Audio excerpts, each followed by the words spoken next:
Yo también te quiero mucho. Siempre, siempre puedes estar más cerca. Movistar. ¿Cómo comienzan tus días? ¿Qué estás haciendo para lograrlo? ¿Has puesto a prueba tus límites? Porque no hay nada más importante. No es lo que calzas. Apollo Shoes, sin límites.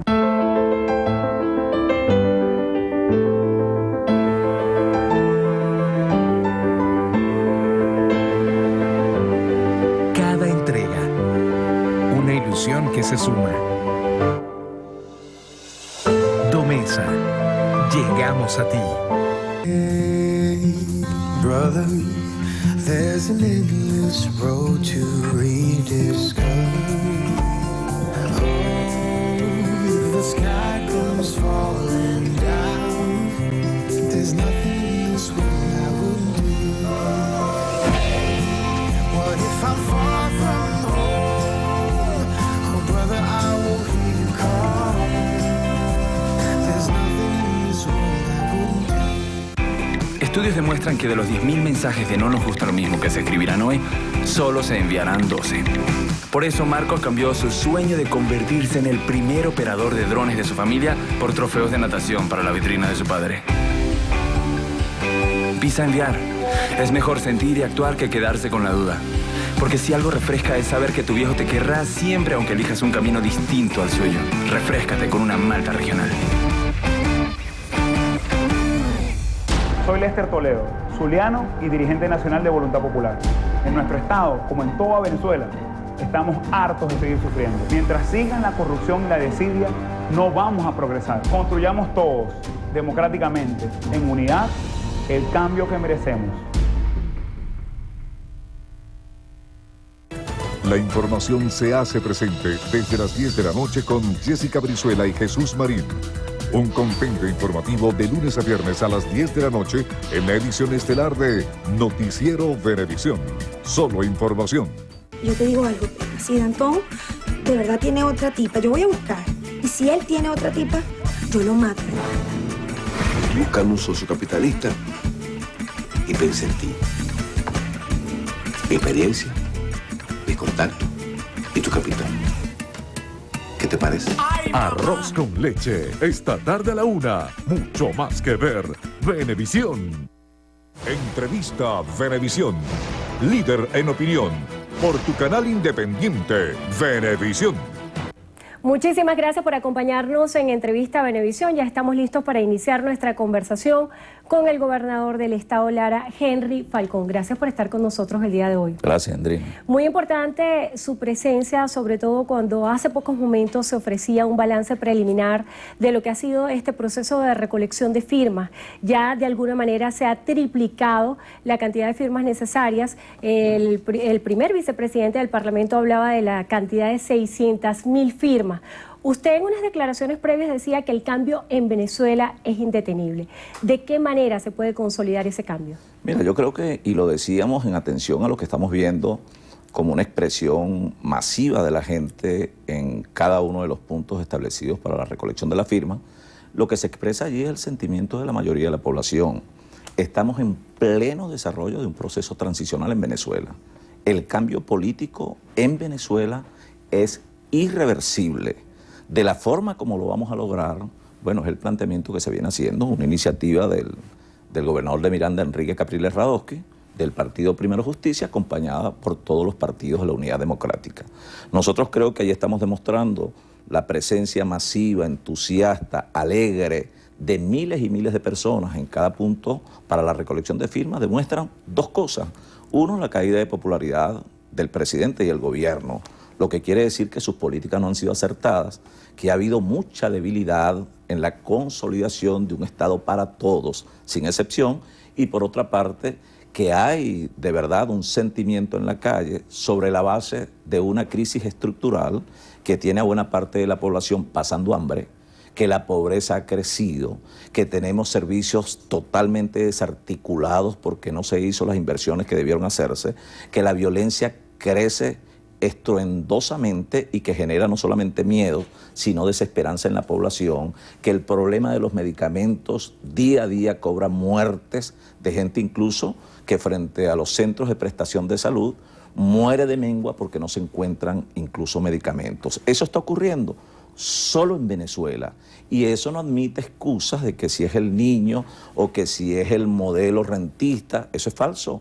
Eso no tiene nada que ver con la realidad de Venezuela. Simplemente la ineficacia, la ineficiencia en la administración de los recursos, la falta de planificación condujo a la improvisación y este estado de caos que en el nombre de Dios no avance más allá, sino que podamos detenerlo a través de este mecanismo de convocatoria al referéndum revocatorio de manera constitucional y democrática para salir de esta crisis. Ha mencionado varias ideas claves, habla de la desesperanza de la población y la necesidad de detener el caos. El día de ayer se presenciaron varios focos de violencia y distintos voceros del gobierno han insistido en que estos focos de violencia son propiciados por la oposición venezolana y que forman parte de un plan o una estrategia política que busca generar inestabilidad. En este sentido, políticamente, obviamente la violencia no le conviene a nadie, pero políticamente, ¿quién cree usted que estaría promoviendo todos estos focos de violencia? Mira, la iniciativa del referéndum revocatorio se inscribe perfectamente en el texto de nuestra Carta Magna, en la Constitución. Yo creo que ahí están recogidas las expectativas de la gente. Nosotros somos los menos interesados en generar una crisis de gobernabilidad en el país, que sea una suerte de escenario impredecible donde podemos repetir hechos acaecidos en el país en el pasado reciente, háblese del 1989, el Caracazo, donde pudieran estar dadas las condiciones, incluso más allá de lo que ocurrió en aquella fecha, porque la crisis en Venezuela no se trata solamente de la falta de divisas ni la caída del precio del petróleo, aquí se desmontó el aparato productivo. Aquí prácticamente no se hizo las inversiones que debieron hacerse, por ejemplo, para garantizar el servicio de energía eléctrica y eso conduce a que no tengamos agua. Aquí no se ha abordado seriamente el problema de la violencia y la inseguridad de las calles, entonces nosotros estamos a punto de colapso. Más bien nosotros desde la Unidad Democrática, entendiendo ese sentimiento, esa angustia y esa reacción de calle que pudiera expresarse a través de una explosión social que nadie quiere, porque lo hemos dicho en otras ocasiones, un momento de violencia en la calle comienza en un supermercado, pero puede terminar en las salas de nuestras casas. Y eso no lo necesitamos ni lo queremos nosotros los demócratas de este país. Entonces nosotros estamos buscando aliviar esa tensión social. ¿Cómo? Habilitando los mecanismos que nos da la democracia, la Constitución, en este caso el referéndum revocatorio. Distinto a lo que pudiera plantearse desde el gobierno, que uno ve como que si le interesa la radicalización, postergan decisiones que son válidas en situaciones de crisis estructural como la que vive en Venezuela. El gobierno debería ser el más interesado en concertar con todos los actores de la economía y los actores de la política para poder buscar puntos de equilibrio que nos permitan, como hemos sostenido nosotros, a través de la figura de un gobierno de unidad nacional, que promueva, que supere el atrincheramiento ideológico y también el descontrol del Estado. Ese debe ser el interés fundamentalmente del gobierno y es el interés que nos mueve a nosotros la Mesa de la Unidad Democrática en la calle. En este contexto que usted describe como una crisis estructural al borde de un colapso, ¿cómo hacer para propiciar el diálogo entre todos los actores políticos involucrados para que en Venezuela reine la paz? Mira, nosotros hemos tenido muchas iniciativas y se ha expresado en esta idea no solamente su santidad el Papa Francisco. Recientemente la Asamblea Nacional aprobó un acuerdo por unanimidad donde está perfectamente ganada que se abran espacios para el entendimiento, para la reconciliación del país, para poder construir la paz. Se ha expresado la OEA, la UNASUR, se han expresado incluso funcionarios del propio gobierno, pero falta voluntad. Y esa falta de voluntad nos puede conducir al desastre, al caos, a ese hueco que hoy nos permite poco vernos en el espejo de lo que ha ocurrido en otros países que nosotros no queremos que ocurra en Venezuela.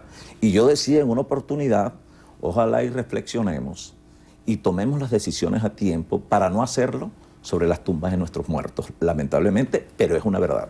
El camino del referéndum revocatorio ha sido descrito por el presidente del Parlamento, Ramos Ayub, como una especie de calvario. Vienen distintos pasos. ¿Cómo hacer para que la expectativa de los venezolanos de alguna manera no caiga en desesperanza y en desánimo? ¿Y cómo observa usted ese cronograma? ¿Usted considera que ese referéndum revocatorio se puede llevar a cabo este año? Va a depender de todos nosotros. Lo que estamos viendo en la calle es la expresión del sentimiento de la gran mayoría del país. Y así lo recogen todos los estudios de opinión. El 90% en Venezuela quiere cambio.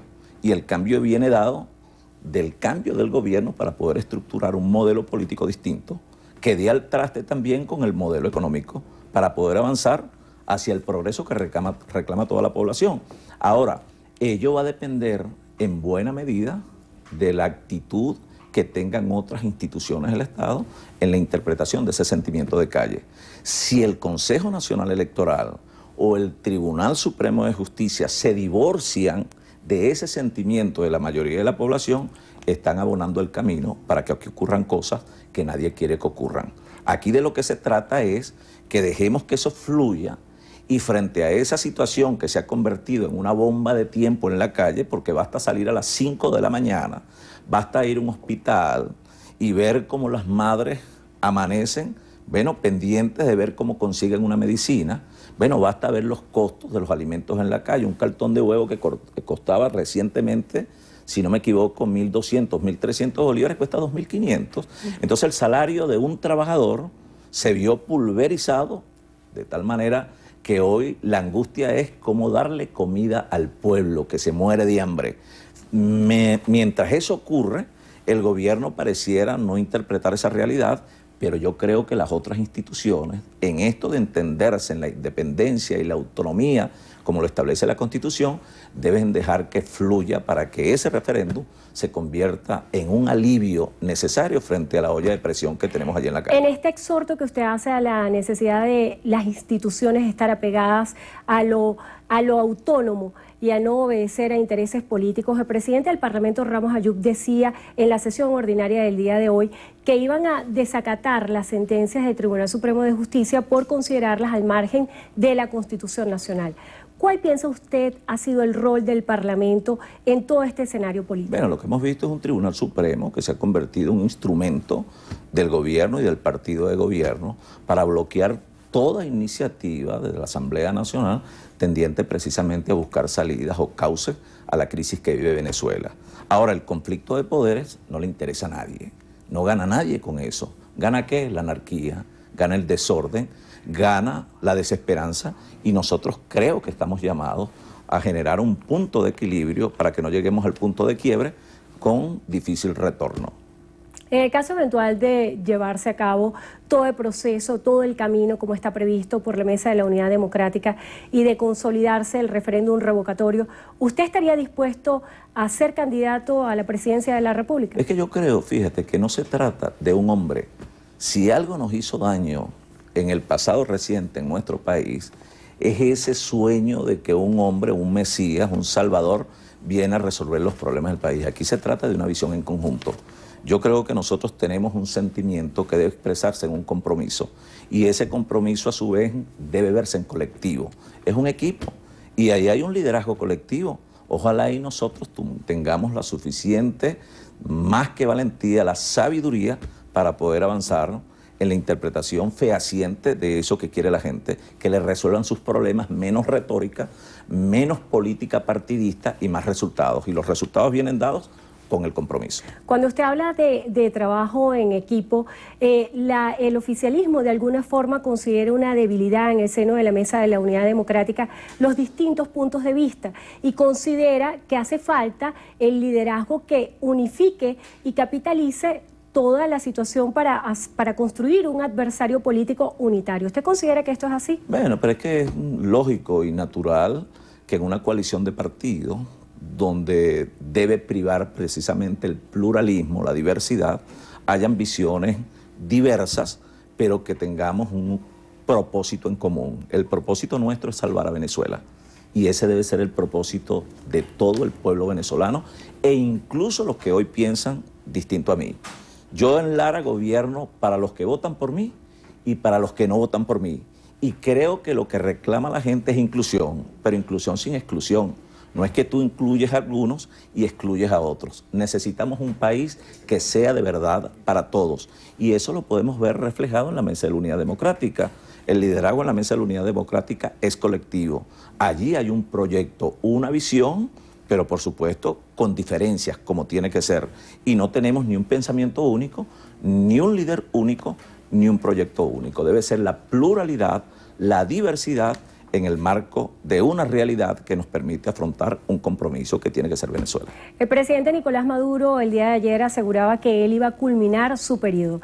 ¿En qué considera usted él está basando esta afirmación? ¿Considera que él tiene de alguna manera la fuerza política para salir invicto de un referéndum revocatorio? Yo creo que si el presidente, meses atrás, años atrás, que tuvo grandes oportunidades de recoger ese sentimiento de la calle que le pedía reflexión y rectificación y no lo hicieron, porque en él privó el complejo ideológico, el compromiso con los sectores extremistas y radicales de su partido, bueno, creo que le dejó el tiempo o lo dejó el tiempo en el pasado. La realidad del país es otra y es lo que se expresa en la masiva asistencia en la recolección de firmas para el revocatorio.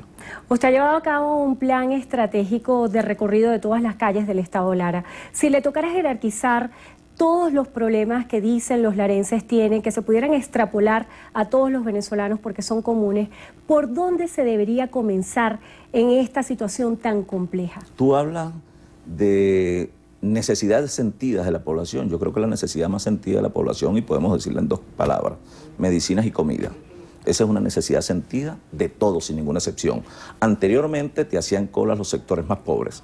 Ahora te está haciendo cola y por eso tú ves que las colas están creciendo, porque sectores de la clase media que antes tenían acceso a algunos alimentos de la cesta básica y tenían acceso de repente a la medicina privada, ya no la tienen. Entonces el colapso es tal que la gente tiene sus esperanzas cifradas en poder comer y poder atender su salud. Más allá del problema de la violencia y la inseguridad que hace estragos en la calle. Y si a esto también apelamos a la decadencia de los servicios, no hay luz, no hay gas, no hay agua, ¿qué podemos aspirar nosotros los venezolanos sino un gran gobierno de unidad nacional que interprete esa realidad y que actúe en consecuencias con políticas que estén en correspondencia con la gente y no con un partido? Gobernador, usted mencionaba la necesidad del sector de alimentación. Precisamente mientras estamos en esta conversación está en desarrollo toda la sesión ordinaria en la Asamblea Nacional y acaba de ser aprobado el voto de censura contra el ministro de Alimentación, Rodolfo Marco Torres. Brevemente, ¿cuál es su apreciación? Bueno, la Asamblea Nacional tiene sus competencias que le son muy propias y actúa en el ámbito de su legitimidad, de tal manera que los actos del Ejecutivo Nacional son perfectamente controlados por la Asamblea Nacional. Que el Tribunal Supremo de Justicia ha habilitado algunos elementos para desconocer esa realidad y de repente tratar de que no se hagan las investigaciones y no se tomen las decisiones, simplemente es una situación de desviación que no le hace bien al país.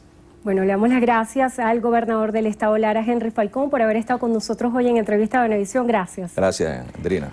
Y gracias a ustedes también por habernos acompañado. Que tengan todos feliz tarde.